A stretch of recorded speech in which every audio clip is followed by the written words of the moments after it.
আর মুহাম্মদ সাল্লাল্লাহু আলাইহি ওয়াসাল্লাম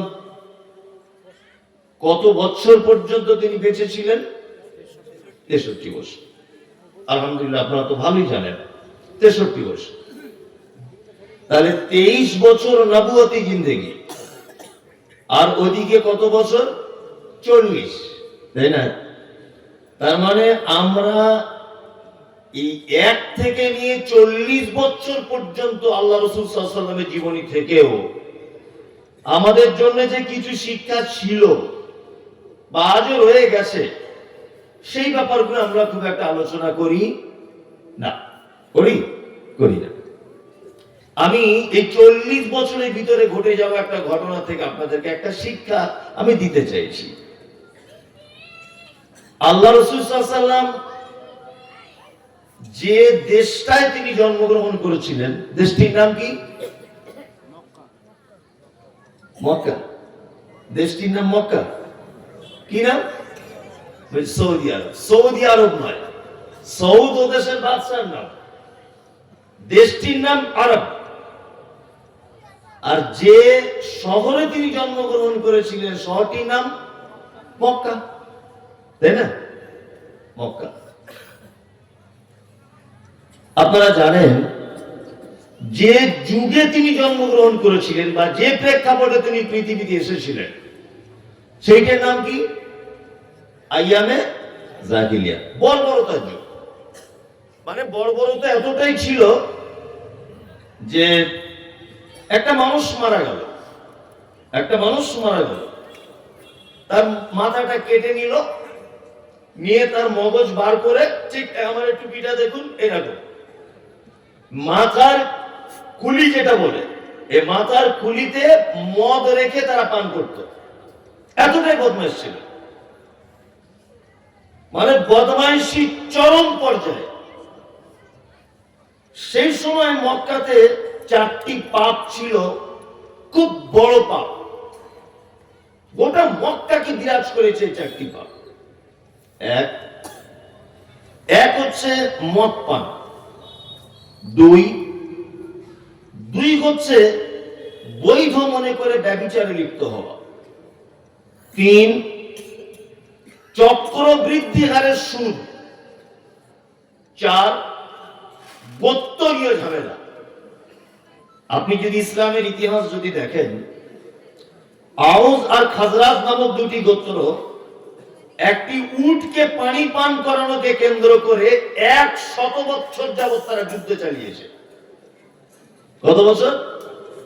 100 বছর। মানে গোত্রীয় ঝামেলা খুব বেশি ছিল তখন।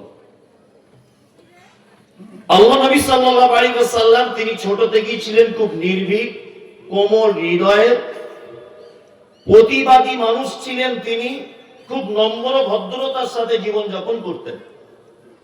আল্লাহ রাসূল সাল্লাল্লাহু আলাইহি ওয়াসাল্লাম এইগুলো নবুয়তি পাওয়ার আগেও বরদাস্ত করতেন না। অন্যায় কি বললাম বুঝলেন না? অন্যায়। এই অন্যায়, এই সুদ, এই মদ, এই ব্যভিচার, এই সমস্ত অন্যায়গুলো ঠেকানোর জন্য আল্লাহ রাসূল সাল্লাল্লাহু আলাইহি ওয়াসাল্লাম একটা সংগঠন করেছিলেন। তার নাম কি? হিলফুল হুজুর। এই সংগঠনের মাধ্যমে তিনি জাতিকে পরিবর্তন করার চেষ্টা করতেন। যুবকদেরকে নিয়ে, ইয়াং জেনারেশনদেরকে নিয়ে তিনি কি করতেন? মানুষকে পরিবর্তন করার, ভালো কাজের উপদেশ দিতেন, অন্যায় থেকে মানুষকে টেনে আনতেন। আর এরই মাঝখানে চলে যেতেন কোথায়? জাবালে নূর। জাবালে নূর পাহাড়ের একেবারেই উপরে একটি জায়গা আছে, তার নাম গারে হীরা। এই গারে হীরা নামক গোয়াতে আল্লাহ রাসূল সাল্লাল্লাহু আলাইহি ওয়াসাল্লাম আল্লাহর ধ্যানে মগ্ন থাকতেন। এসব বক্তব্য আমাদের শোনা। হঠাৎ করে একদিন জিবরিল আমিন এলেন, এসে আল্লাহ রাসূল সাল্লাল্লাহু আলাইহি ওয়াসাল্লামকে বলছেন, আপনি পড়ুন। আল্লাহ রাসূল সাল্লাল্লাহু আলাইহি ওয়াসাল্লাম বলছেন, আমি তো পড়তে জানি না। বাংলাদেশের প্রখ্যাত আলেম ডক্টর আসাদুল্লাহ আল গালিব হাফেজাহুল্লাহ সিরাতুর রাসূল বলে একটি বই তিনি লিখেছেন বাংলাতে। ওই বইয়ে তিনি লিখছেন, যেভাবে তিনি লিখেছেন আমি ওইভাবে বলার চেষ্টা করছি, যে জিবরিল আমিন প্রথম একবার গিয়ে আল্লাহ রাসূলের সিনাতে ধরলেন, জড়িয়ে ধরার পরে বলছেন যে আপনি পড়ুন। বলছে আমি তো পড়তে জানি না। আবার ধরলেন, পড়ুন। পড়তে জানি না। আবার চাপ দিয়ে ধরলেন, পড়ুন। তখন আল্লাহ রাসূল সাল্লাল্লাহু আলাইহি ওয়াসাল্লাম বলছেন ইকরা বিইসমি রাব্বিকাল্লাযী খলাক খলাকাল ইনসানা মিন আলাক। 5টি আয়াত অবতীর্ণ হলো। এই পর্যন্ত ঘটনাটা থাক। তারপরে খাদিজার কাছে গেলেন, ভয় পেলেন, বিস্তারিত ঘটনা। আমি যেটা আপনাকে বলতে চাইছি এই পর্যন্ত এতেই আমার যথেষ্ট বোঝানোর জন্য হয়ে যাবে। আমি আবার পুনরায় আপনাকে ফেরত নিয়ে যাচ্ছি, আপনি বুঝে শুনে উত্তর দেবেন। মক্কায় কটি পাপ ছিল? বড় পাপ 4টি, তাই না? সুদ ছিল, ব্যভিচার ছিল, মদ ছিল, চক্রবৃদ্ধি হারে সুদ, আর গোত্রীয় ঝামেলা, তাই না? মুহাম্মদ সাল্লাল্লাহু আলাইহি ওয়াসাল্লামের কাছে কোরআন অবতীর্ণ করা হচ্ছে। আল্লাহ সর্বপ্রথম সুদ একটা মারাত্মক পাপ। এটা শুধু হাদিস কোরআনের দৃষ্টিতে পাপ তা নয়, সামাজিক অপরাধ। এটা এত বড় অপরাধ যে গরিব চিরতরের জন্য গরিব হয়ে যাবে, আর ধনী চিরতরের জন্য কি তার অর্থ বৃদ্ধি পাবে। এটা সুদের মূল বিষয়। আল্লাহ সুবহানাহু ওয়া তাআলা হীরা গুহাতে ডেকে নিয়ে বললেন না মুহাম্মদ সাল্লাল্লাহু আলাইহি ওয়াসাল্লাম আজকে থেকে মদ হারাম, এটা বললেন না। আজকে থেকে সুদ হারাম, এটা তিনি বললেন না। আজকে থেকে তোমরা গোত্রীয় ঝামেলায় জড়িত হবে না, এটা আল্লাহ সুবহানাহু ওয়া তাআলা বললেন না। আল্লাহ সুবহানাহু ওয়া তাআলা কি বলছেন? ইকরা, পড়ুন। ইকরা, পড়ুন। আরে আপনি যে হিলফুল ফুজুল সংগঠনের মাধ্যমে যুবকদেরকে নিয়ে যে আন্দোলন শুরু করেছেন, আপনি এই আন্দোলন ততক্ষণ পর্যন্ত সাকসেস হতে পারে না যতক্ষণ না পর্যন্ত আপনি লেখাপড়া না জানবেন, যতক্ষণ না পর্যন্ত আপনি পড়াশোনা না করবেন। আল্লাহ নবী সাল্লাল্লাহু আলাইহি ওয়াসাল্লাম ছোট থেকে স্কুলে পড়তেন তো? পড়তেন? লেখাপড়া জানতেন? তিনি নিরক্ষর ছিলেন, তবে মারাত্মক জ্ঞানী ছিলেন। জ্ঞানী আর নিরক্ষরের ভিতরে সামান্য একটু ডিফারেন্স আছে। মহাপণ্ডিত ছিলেন তিনি, তবে আক্ষরিক জ্ঞান ছিল না। আল্লাহ সুবহানাহু ওয়া তাআলা মুহাম্মদ সাল্লাল্লাহু আলাইহি ওয়াসাল্লামকে বলছেন আপনি যে ভূমিকা পালন করছেন এটা একেবারেই ঠিক, কিন্তু আপনি যে পড়াশোনা জানেন না, আপনাকে সর্বপ্রথম পড়াশোনা জানতে হবে। এখান থেকে একটা জিনিস আপনি শিক্ষা নেন, যে একটা সমাজকে, একটা জাতিকে, একটা গ্রামকে, একটা পরিবারকে পরিবর্তন যদি আপনি করতে চান, সর্বপ্রথম শিক্ষিত মানুষকে দিয়ে এবং শিক্ষাকে সামনে রেখে সমাজ পরিবর্তন করা সম্ভব। তার আগে সমাজ পরিবর্তন করা সম্ভব কখনোই না। দুটো জিনিসকে দিয়ে সমাজ পরিবর্তন করা খুব সহজ। এক, যুবক, যুবকদেরকে দিয়ে সমাজ পরিবর্তন করতে হবে। দুই, শিক্ষিত মানুষদেরকে দিয়ে সমাজ পরিবর্তন করতে হবে। এবং এই দুটোতে খুব সহজ। যদি বলছেন তাহলে বুড়ো মানুষরা কি করবে? বুড়ো মানুষরা কি করবে? ব্যাগটা দিয়ে ঘুরবে। কি বললাম বুঝলেন না? আপনাদের পরামর্শ দিবে। একটা আমাদের সমাজে এত অধঃপতন কেন? বিশেষ করে সামাজিক যে সমস্ত ডিপার্টমেন্টগুলি আছে, মাদ্রাসা বলুন, মসজিদ বলুন, জলসা বলুন, ঈদগাহ বলুন, এতিমখানা বলুন, কোন যুবকদের সংগঠন বলুন, যাই বলুন, এইগুলো এত অধঃপতনের তলদেশে তলিয়ে যাচ্ছে কেন বলুন তো? কোনো ডেভেলপ নেই কেন বলুন তো? তার মূল একটি কারণ আপনাদেরকে ধরিয়ে দিচ্ছি, সেটা হচ্ছে এই। আচ্ছা, সরকারি ডিপার্টমেন্টে কত বছর বয়স হলে একটা মানুষকে সরকার বাড়ি বসিয়ে দেয়? রিটায়ার হয়ে একটা মানুষ কত বছরে? 60 বছরে। তার মানে সরকারি পক্ষ জানে যে 60 বছর বয়স হয়ে গেছে মানে ওর বুদ্ধি কমে গেছে। তুমি স্কুলে আর এসো না, ফালতু এসে ছেলে মেয়েদের নষ্ট করো না, বাড়িতে বসে থাকো, অর্ধেক বেতন খাও, তবুও ভালো। স্কুলে এসে সর্বনাশ করে দিল, তোমার এখন বুদ্ধি কম। তুমি চশমা ছাড়া দেখতে পাও না, কথা বললে ভুলে যাও, কার নাম আশরাফুল কার নাম সাইফুল তোমার মনে থাকে না, স্মৃতি শক্তি কম। কি বলছি ঠিক না? 60 বছর বয়সে বাড়ি বসিয়ে বসিয়ে বেতন দেওয়া হয় না। আর আমরা সমাজ এত বুঝি, এত বেশি পাণ্ডিত্য অর্জন করেছি যে আমরা ওই বুদ্ধি কমে যাওয়া মানুষদেরকে এনে বিশাল একটা প্রতিষ্ঠানে ধরে সবাই মিলে সেক্রেটারি করে দিয়েছি। চাচা তুমি যখন স্কুল থেকে বাড়ি এসেছো, চাকরি বাকরি আর নেই, তুমি সেক্রেটারি হয়ে যাও, আর তুমি একটু আরো এর উপরে পোস্টে তুমি থাকো। আর 85 বছর বয়স ওনাকে দায়িত্ব দিচ্ছেন, তুমি কে? তুমি আর একটা ডিপার্টমেন্টে থাকো। আচ্ছা বলুন, ওনার বুদ্ধি কমে গেছে বলে, চোখের দৃষ্টি কমে গেছে বলে সরকারি পক্ষ ওনাকে বাড়ি বসিয়ে দিয়েছেন, আর আমরা তাদেরকে ধরে এনে উচ্চ আসনে বসিয়ে দিয়েছি। তুমি আমাদের বিশাল প্রতিষ্ঠানের ডেভেলপমেন্টের দায়িত্বে তুমি থাকো, কিয়ামত পর্যন্ত ডেভেলপ হবে না। কি বললাম বুঝলেন? কখনোই সম্ভব নয়। যুবকদেরকে এগিয়ে আসতে হবে সবার আগে। আরে এরা তো সেই যুবক যারা Bharat Pakistan, Bharat Bangladesh, Bharat Australia cricket match হলে রাত 12টার সময় ম্যাচ শেষ হয়েছে, মুরগিওয়ালা দোকানদারের বাড়ি থেকে ডেকে এনে চাবি দিয়ে দোকান খুলিয়ে রাত 12টায় মুরগি কিনে আশরাফুলের বাড়ি থেকে গ্যাস ওভেন ভাড়া করে 3টার সময় পিকনিক করে খায়। এরা তো সেই যুবক, এরা সেই যুবক। দক্ষিণ পাড়ায় মসজিদ করেছে, আমরা উত্তর পাড়াতে করব। এরা তো সেই যুবক। পরের জমি দখল করে ক্লাব বানিয়ে অন্য পাড়াদের সাথে টক্কর লাগাতে পারে, এদের পক্ষেই সম্ভব সমাজ পরিবর্তন করা।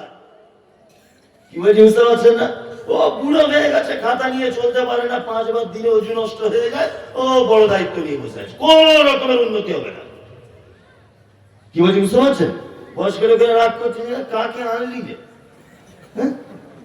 কি বলছে সব? আমি যেটা বলছি আপনি ভাবুন, আপনি রাগ করবেন কেন? আপনি উপদেষ্টা কমিটিতে থাকুন, বাচ্চাদের বুদ্ধি পরামর্শ দিন। কি বললাম বুঝলেন? কিন্তু মূল ভূমিকা রাখতে হবে কাদের? কাদের? যুবকদের রাখতে হবে, এদেরকে আগে রাখবেন। সমস্ত কাজে যদি যুবকদেরকে আগিয়ে দেন, সমাজ দুটো দিক থেকে বাঁচবে। দুটো দিক, এক উন্নতি হবে সমাজে, 2 অন্যায় থেকে সমাজ বাঁচবে। আচ্ছা বলুন, আপনাদেরকে একটা কথা বলি, আমাদের গ্রামে 16 দলীয়, 8 দলীয়, 5 দলীয় যে ফুটবল বা ক্রিকেট টুর্নামেন্ট গুলি হয়, এগুলো পরিচালনা করে কারা? ইমাম মুয়াজ্জিনরা। কারা করে? যুবকরা করে না? করে। আবার অনেক টুর্নামেন্ট যেদিন ফাইনাল খেলা হয়, সেদিন কি হয়? কলকাতা থেকে, বহরমপুর থেকে অনেক উলঙ্গ মেয়েদেরকে ভাড়া করে নিয়ে আসা হয়, তাই না? হ্যাঁ, একটা করে গোল হয়, ছোট ছোট জামা পরে দিন দিন করে নাচে, আর বয়স্ক লোক হাততালি দেয়। সাংঘাতিক ডান্স হচ্ছে কি হচ্ছে না? বাস্তব বলছি না অবাস্তব? এগুলো আপনাদের এলাকায় হচ্ছে না? হচ্ছে তো? হচ্ছে। তাহলে এই খেলাগুলো পরিচালনা করে কারা? আমার আপনার বাড়ির ছেলে, যুবক যারা তারা, তাই না? ওদেরকে ভাড়া করে আনে কারা? আমার আপনার বাড়ির যুবক ছেলে তারা, তাই তো? এখন যে 5টা ছেলে ওই খেলার মূল উদ্যোক্তা, ওই 5 জনকে ধরে যদি আপনি মসজিদের দায়িত্বে দিয়ে দেন, আচ্ছা বলুন তো, ওই উলঙ্গ মেয়ে ভাড়া করার আগে 10 বার তার বিবেকে কথা বাঁধবে কি বাঁধবে না, যে আমি আল্লাহর ঘরের দায়িত্বে আছি, অপরাধ আমি করতে পারবো না? তাহলে উপকার হলো না ক্ষতি হলো? হ্যাঁ, উপকার হলো। আর চোরকে দিতে হবে মাল সামলাতে, তবেই তো মাল রক্ষিত থাকবে। কি বললাম বুঝলেন না? হ্যাঁ, আমি যদি চোর হই আর আপনি যদি গচ্ছিত সম্পদ আমার কাছে যদি দেন, তাহলে মাল নিরাপদে থাকবে। কিন্তু আপনি যদি সভাপতির কাছে মাল রাখেন আর আমি যদি চোর হই, ও মাল যখন তখন চুরি হয়ে যেতে পারে। পারে কি পারে না? পারে। আমরা শুধু ইসলামী কথাবার্তা গুলো শুনবো না, আমরা একটু ভাববো, চিন্তা ভাবনা করব, বাস্তব চিত্রটা কি হচ্ছে সেটা আমরা বোঝানোর চেষ্টা করব। আমি প্রথমে ক্ষমা চেয়ে নিচ্ছি, আমি খুব বড় আলেম নয়, আমি বক্তা। আমি কিন্তু বক্তা। আপনি আমাকে 5 ঘন্টা বক্তব্য দিতে বলুন, আমায় 1 মিনিটও ভাবতে হবে না, আমি যে কোনো জায়গায় গিয়ে দিয়ে দেবো, অসুবিধা নেই। কিন্তু আপনি যেটা হাদিসের কেতাব আমাকে খুলে দিয়ে বলেন, মমতাজুল ভাই 2 পাতা বলে দেন, আমি পারবো না, ওতে আমি নেই, আমি বক্তা। বললাম বুঝলেন? আমাকে বড় আলেম ভেবে বিশাল কিছু মনে করবেন না, একদম ভুল। তাহলে ইসলামের প্রথম পবিত্র আল কোরআনের আয়াত অবতীর্ণ হয়েছে কি কি ইকরা, পড়ুন। এখন পড়া তো অনেক রকমের আছে, অনেক রকমের আছে না, পড়া অনেক রকমের আছে না, কি পড়বো? আমাদের মার্কেটে পড়ার শেষ নেই। আল্লাহ সুবহানাহু ওয়া তাআলা তারপরে বলছেন বিইসমি রাব্বিকাল্লাযী খলাক, ওই প্রভুর নামে আপনি পড়ুন যে প্রভু আপনাকে কি সৃষ্টি করেছে। আমাদের সৃষ্টি করেছেন কে? আল্লাহ। তাহলে পড়তে হবে কার নামে? হ্যাঁ, আল্লাহর নামে। পৃথিবীতে যত শিক্ষার ব্যবস্থা রয়েছে আল্লাহর নাম নিয়ে পড়তে হয়, এরকম কোন ব্যবস্থা আছে? আছে? এই প্রসঙ্গটা আমি একটু পরে বলছি, আমি শিক্ষার উপরে আগাচ্ছি একটা একটা করে। আচ্ছা, আপনাদের কাছে জানতে চাইছি যে শিক্ষা আর বিদ্যা এই দুটো জিনিস এক না আলাদা? এক। হ্যাঁ, একজন বলছেন এক, মানে উনি যেটা বুঝেছেন সেটা বুঝেছেন। শিক্ষা আলাদা আর বিদ্যা কি আলাদা।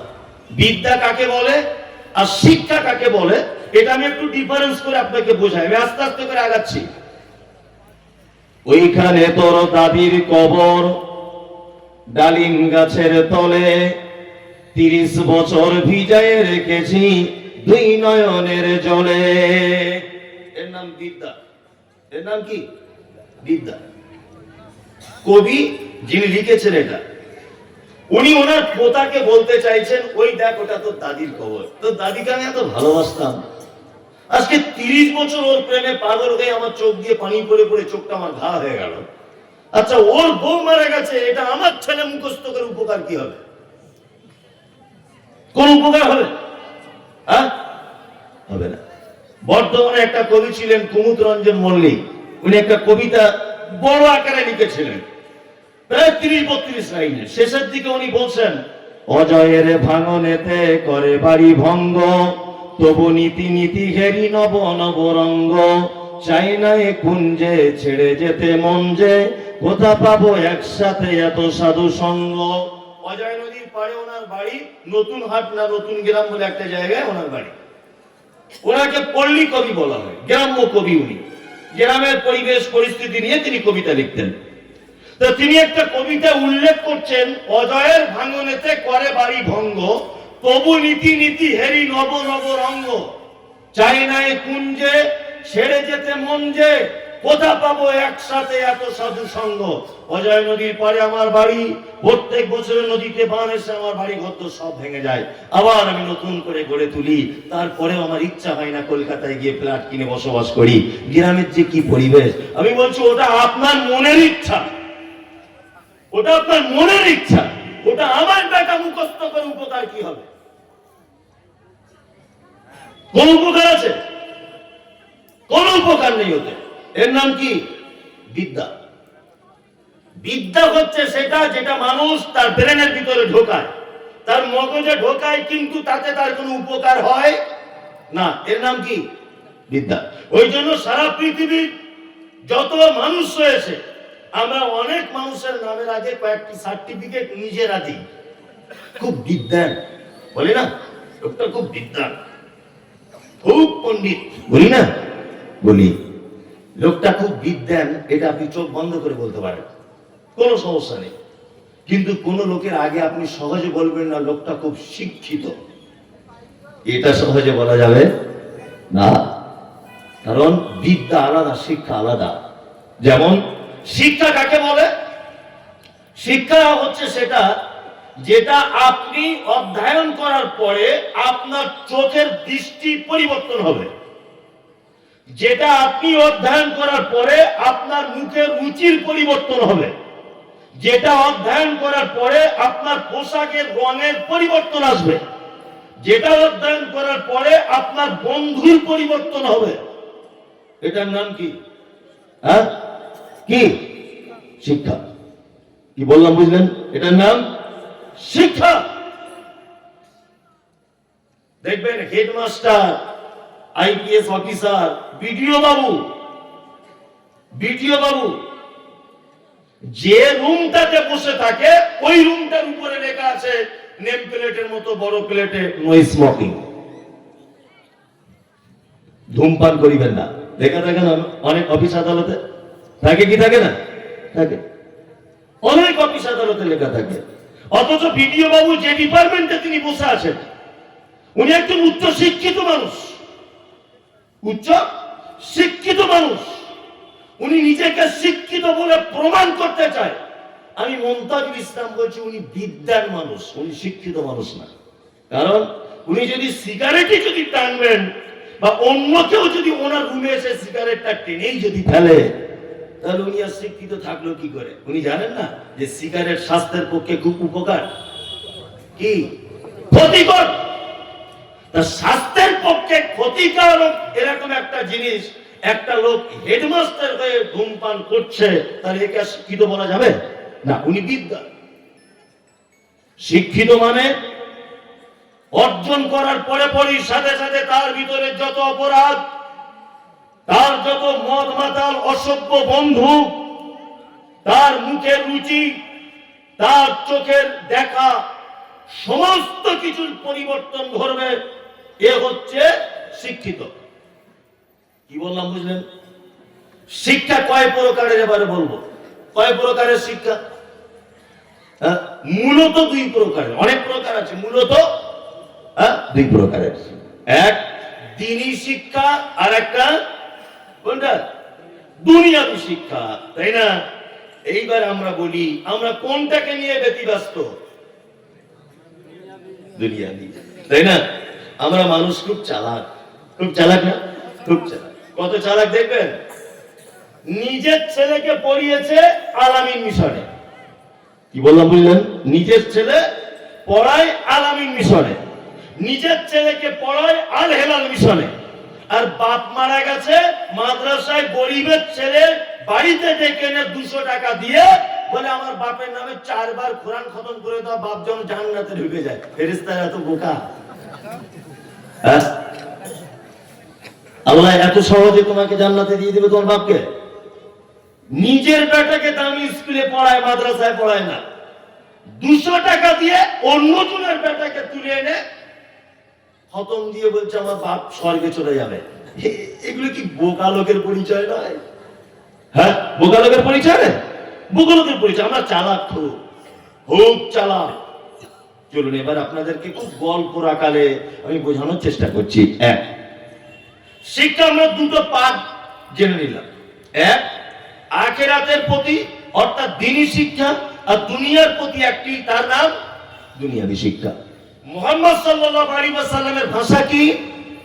মুহাম্মদ সাল্লাল্লাহু আলাইহি ওয়াসাল্লাম ভাষা হচ্ছে তালাবুল ইলমি ফারিজাতুন আলা কুল্লি মুসলিম। প্রতিটা মুসলিম নর-নারীর উপরে দ্বীনের শিক্ষা অর্জন করা কি? বাধ্যতামূলক। কি? বাধ্যতামূলক, ফরজ, তাই তো? এইবার আপনাদেরকে একটা কথা বলি, ফরজ বলতে কি এই রকম যে মাদ্রাসায় পড়তে হবে 15 বছর, মাথায় পাগড়ি বাঁধতে হবে, তারপর ফরজ আদায় হবে, এইটা না। ফরজ বলতে কি? ইসলামের বেসিক জ্ঞানগুলো আপনার ভিতরে চলে আসবে।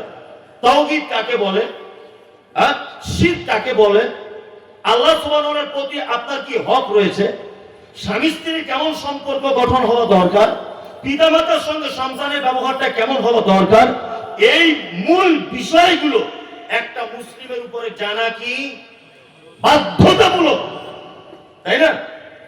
আমরা কি করছি? আল্লাহু আকবার। আপনার ছেলে শুনছি নাকি দামি স্কুলে পড়ে, পড়ুক, আমাদের কোনো আপত্তি নেই, কোনো আপত্তি নেই। তবে আপনার ছেলের যে ভিতরে ভিতরে কবে ঈমান চলে গেছে আপনার মনে হয় বুঝে আসেনি, এসছে না? ইসলামিক শিক্ষা ফরজ কেন, তার একটা বাস্তব চিত্র আপনাদের সামনে আমি তুলে ধরছি। এক, আমাদের মাঝে একজন নবী ছিলেন, নবীর আব্বা ছিল না, বিনা বাপির মায়ের পেটে এসেছেন। নাম কি? ঈসা আলাইহিস সালাম। আচ্ছা, ঈসা আলাইহিস সালামকে স্কুলের বইয়ে কি বলে ডাকা হয়? যিশু। আপনারা তো ভালোই জানেন। আর ওনার মাকে কি বলে ডাকা হয়? মেরি। আর কোরআন ওনার মায়ের নাম কি বলছে? মারিয়াম। আচ্ছা বলুন, কোরআন বলছে মারিয়াম, আমরা আপনার বেটা স্কুলে পড়ছে মেরি, কোরআন বলছে ওর নাম যিশু, এই আপনার ঈসা, আর স্কুলে পড়ছে ওর নাম যিশু, তাই তো? আচ্ছা আপনার বেটা যদি শুধুমাত্র এই যিশু আর মেরি এটা যদি শিখে আসে আর এর প্রতি যদি ঈমান রাখে, আপনার বেটার ঈমান থাকবে না যাবে? হ্যাঁ যাবে। কোরআন বলছে ফাইন্না খালাকনাকুম মিন তুরাবিন সুম্মা মিন নুতফাতিন, নিশ্চয়ই আমি আল্লাহ মানুষকে সৃষ্টি করেছি মাটির উপাদান দিয়ে, আমি মানুষকে মূল সৃষ্টি করেছি কি দিয়ে?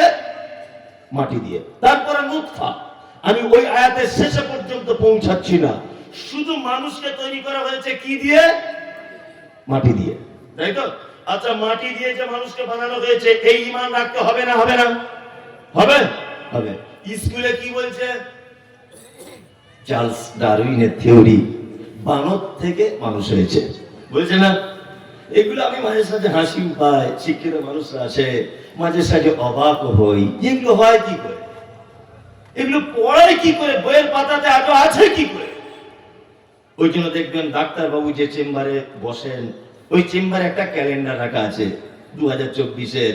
একটা লোক এইরকম করে আছে, আর একটা লোক একটু এরকম করে, আর একটা লোক একটু এরকম করে আছে, আর একটা লোক ফুল মানুষের মতো, আর একজন হাফ কান পরে আছে। মানে উনি বোঝাতে চাইছেন আগেকার দিনে এইরকম ছিল, ওইটা বিবর্তন হয়ে এরকম হয়েছে, ওইটার বিবর্তন এরকম হয়েছে, ওইটার বিবর্তন এরকম হয়েছে, নিয়ে লাস্টে গিয়ে একেবারে হাফ কান পরে বসে আছে মানুষ। এটা বোঝানো কি বোঝাতো না? ক্যালেন্ডার এরকম ক্যালেন্ডার দেখা যায় না? আমি মুমতাজ ইসলাম, আমার এক ছেলে এক মেয়ে। আপনাকে একটা জিনিস বোঝাচ্ছি, আমার বাড়িতে একটা গাই গরু আছে, বাচ্চারা দুধ পান করবে বলে আমি গরুটাকে বাড়িতে রেখে দিয়েছি। তা আমার স্ত্রী বলছে আমাদের গাইটা তো দেশি গাই, এটা যদি একটা জার্সি বাছুর হতো দুধ বেশি হতো। তা আমি ডাক্তার বাবুকে বলছি, ডাক্তার বাবু একটা জার্সি বাছুরের ইনজেকশন পুশ করা যায় না? বলছি কেন যাবে? যাবে। দেশি গরুর জরায়ুতে জার্সি গরুর বিষ বা আপনার বীর্য পুশ করা হলো। আচ্ছা বলুন তো, দেশি গরুর পেট থেকে জার্সি গরুর বাছুর হওয়া এটা সম্ভব না অসম্ভব? হ্যাঁ সম্ভব না? সম্ভব সম্ভব। আমার মেয়েটা কাঁদতে কাঁদতে বলছে আব্বু একটা হরিণের বাচ্চা এনে দাও না, একটু খেলবো। আমি ডাক্তারকে বলছি, ডাক্তারবাবু এক কাজ করো না, আমাদের গরুর পেট থেকে একটা হরিণের ইনজেকশন দিয়ে বাচ্চা বার করে দাও তো। আচ্ছা বলুন তো কিয়ামত পর্যন্ত সম্ভব? সম্ভব? সম্ভব না। এ বই পড়াচ্ছে কি করে? বানর একটা আলাদা প্রাণী, সেই প্রাণী থেকে বিবর্তন হতে হতে হতে হতে যদি মানুষ রূপে ধারণ করে, তা চার্লস ডারউইনের থিওরি প্রকাশ হওয়ার পর থেকে আজ পর্যন্ত পেপারপত্র পত্রিকা মিডিয়ায় কোন মাধ্যমে আপনি দেখেছেন যে সুন্দরবনে কিছু মানুষ খুঁজে পাওয়া গেছে? সুন্দরবনের বানরগুলো কিছু মানুষ হয়েছে দেখতে পেয়েছেন? হ্যাঁ আপনারা দেখতে পান না পাড়া গ্রামে বানর খেলা হয়? হ্যাঁ যে লোকটা বানরটা খেলা দেখাচ্ছে 15 বছর থেকে খেলা দেখাচ্ছে, আজ ওই বানর আর ওই লোকটার বয়স প্রায় 80 বছর। 80 বছর ওর বানরটা কোনদিন মানুষ হয়ে গেল না? হ্যাঁ ভুল তথ্য, কি বললাম বুঝলেন? কিন্তু ভুল হলেও কিছু করার নেই, আমাদেরকে শিখতে হবে স্কুলের সিলেবাস যদিও, তাই না? যাই হোক আমি ওর প্রসঙ্গে যাচ্ছি না। তার মানে আপনার বেটা যেমন শিখবে ওর নাম যিশু, আপনার বেটার বাধ্যতামূলক জেনে নিতে হবে ওর নাম ঈসা আলাইহিস সালাম। আপনার বেটা যেমন শিখবে চার্লস ডারউইনের থিওরি, তেমন আপনার বেটার বাধ্যতামূলক শিখতে হবে মানুষকে আল্লাহ সুবহানাহু ওয়া তাআলা তৈরি করেছেন মাটি দিয়ে। কি বললাম বুঝলেন? এখন এই দুটোর সমন্বয়ে যদি আপনার বেটা না গড়ে ওঠে, একক অর্থাৎ দুনিয়াটাকে যদি প্রাধান্য দেয়, তাহলে আপনার বেটার আর ঈমান থাকবে কি না? ওর ঈমান আস্তে আস্তে আস্তে আস্তে পোকা লেগে নষ্ট হয়ে যাবে, তাই না? এইবার আপনাদেরকে আমি আর একটা কথা বলি, সেটা হচ্ছে এই এতক্ষণ পর্যন্ত আপনারা শুনলেন শিক্ষার প্রকার ভেদ বলে দিলাম, দুনিয়াবী শিক্ষা এগুলো বলে দিলাম, তাই তো? এইবার আপনাদেরকে বলি, আচ্ছা বলুন তো শিক্ষিত মানুষের মর্যাদা বেশি না অশিক্ষিত মানুষের মর্যাদা বেশি? হ্যাঁ কিন্তু আমরা মর্যাদা দিই কাকে? হ্যাঁ, মসজিদের কমিটি গঠন হচ্ছে, দেখছে কার টাকা বেশি আছে। দেখছেন, আপনাদের এলাকায় হয় না, আমাদের দিকে হয় না। আপনাদের এলাকার কথা বলবো না, মার কোথায়, সব জায়গাতে। হ্যাঁ, ঈদগাহের কমিটি হবে বা কোন স্কুলের কমিটি হবে, 16 আনার কোনো কাজ হবে, বাস্তব চিত্র বলছে এটা। শিক্ষিত মানুষদের আমরা দাম কি দিই না, অথচ আল্লাহ সুবহানাহু ওয়া তাআলা কি বলছেন? আল্লাহ সুবহানাহু ওয়া তাআলা বলছেন, ওয়া আল্লামা আদম আল আসমাআ কুল্লাহা সুম্মা আরাযাহুম আলাল মালাইকাতি ফাকালা আনবিউনি। আদম আলাইহিস সালামকে যখন আল্লাহ সুবহানাহু ওয়া তাআলা তৈরি করলেন, পৃথিবীর সমস্ত বস্তুর নাম আল্লাহ তাআলা আদমকে শিখিয়ে দিলেন। এটার নাম এই, এটার নাম ওই, ওটার নাম এই, সমস্ত কিছু শিখিয়ে দেওয়ার পরে আল্লাহ সুবহানাহু ওয়া তাআলা ফেরেশতাদেরকে ডেকে বলছেন, এই তোমরা বলো তো এই জিনিসগুলোর নাম কি? তখন বলছেন, আল্লাহ আপনি যেটা আমাদেরকে জানিয়েছেন অতটুকুই, বাকি আমরা জানি না। তখন আল্লাহ তাআলা বলছেন, দেখো আদমের কি অবস্থা, আদম তুমি বলো তো এইগুলোর নাম কি? আদম আলাইহিস সালাম সব নাম বলে দিলেন। তখন আল্লাহ তাআলা ফেরেশতাদেরকে বলছেন, তোমরা আদমের কি সাজদা করো। সবাই সিজদা করলো, একজন করো না, আবা আস্তাকবারা ওয়া কানা মিনাল, একজন করলো না, মিস্টার ইবলিস